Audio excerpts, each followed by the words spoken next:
ভারতবর্ষের প্রধানমন্ত্রী নরেন্দ্র মোদীর ১২৭তম মন কি বাত অনুষ্ঠান শুনতে রাজ্য জুড়ে বিভিন্ন জায়গাতে ক্যাম্প করে সেই মন কি বাত শোনা হলো। আর এদিন বিজেপি কর্মী সমর্থকরা একেবারে উচ্ছ্বসিতভাবে সেই মন কি বাত অনুষ্ঠানে অংশগ্রহণ করে।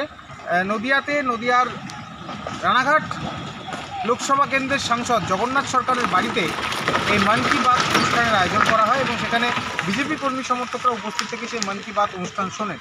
আর এ বিষয়ে দেশের প্রধানমন্ত্রী প্রসঙ্গেও বেশ কিছু বার্তা দিয়েছেন রানাঘাট লোকসভা কেন্দ্রের বিজেপি সাংসদ জগন্নাথ সরকার।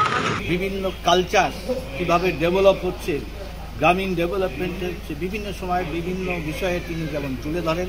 এবার যেমন সর্দার বল্লভভাই প্যাটেলের 150 বছর জন্ম জয়ন্তী পূর্তি উপলক্ষে তার বিভিন্ন কার্যক্রম এবং ভারতের যে সীমারেখা বর্ডার সিকিউরিটি ফোর্স যেভাবে সুরক্ষা দেয় এবং ভারতের সেনাবাহিনী আভ্যন্তরীণ বা বিদেশকে নিয়ন্ত্রণের জন্য যেভাবে মজবুতি হয়ে দ্রুত এগোচ্ছে, দেশের কর্তব্য পালন করছে, সে ব্যাপারে তিনি তার মন কি বাতে তুলে ধরেন।